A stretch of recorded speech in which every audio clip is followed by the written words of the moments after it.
Hi there, and thank you so much for watching. I'm so glad that you decided to click on this video.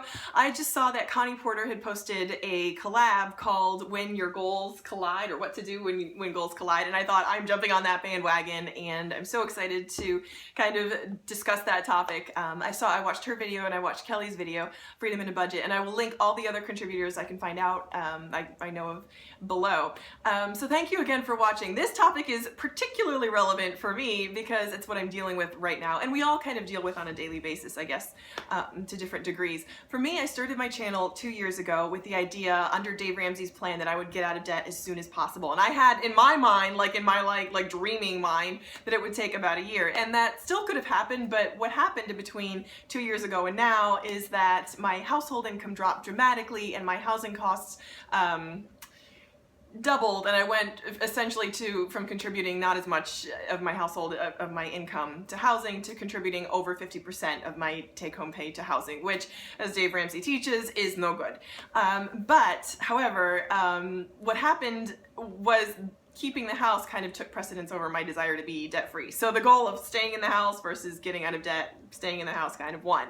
So I think for me, the most important thing when your goals collide is to remember, A, what's most important to you, but B, also to realize that just because your goals change or conflict with each other doesn't mean that you should completely abandon the process altogether. Because I know that for me, like, I'll be honest, a lot of what happened was I kind of threw up my hands and was like, well, forget it then. Like, why even bother staying accountable with money at all if like things like this are gonna happen? And I realized that's like a 5-year-old attitude. Like, that's like a take all my toys and go home kind of attitude. So that's what you should not do. So you should not just completely abandon the process. You should stay with the process, but just realize that some things take priority over others.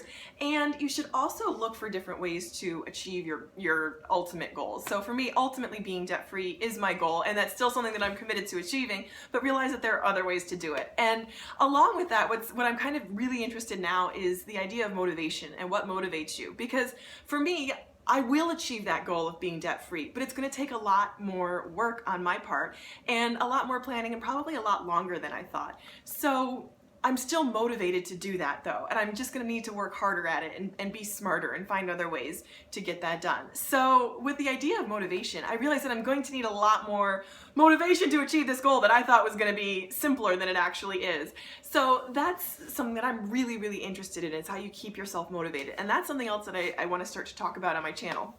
I don't know if anyone else is talking about this yet. I've kind of been away, but April is Financial Literacy Month, and I would love to do a series on financial literacy or what that means to you. I know that there is a things you wish you learned in high school tag going around as well, but all of that, I guess, relates for me to my ultimate goal of being debt-free and living a prosperous and fun and adventurous life, free of worries about debt and money and like financial concerns. So that's my ultimate goal, and I realize that I can start living and working toward that today. And even though ultimately that's my goal, and it might seem like these goals collide or conflict with each other, I'm keeping that ultimate goal of a life free from worry and a life infused with joy and excitement and passion as my primary goal, so that ultimately nothing else can triumph. And I am determined to kind of, that's become my new journey, is living that type of a life every day and letting that be my primary goal.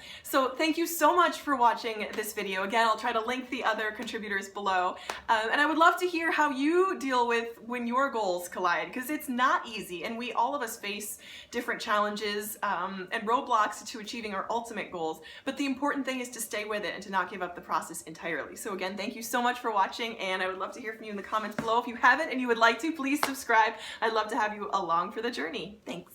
Bye.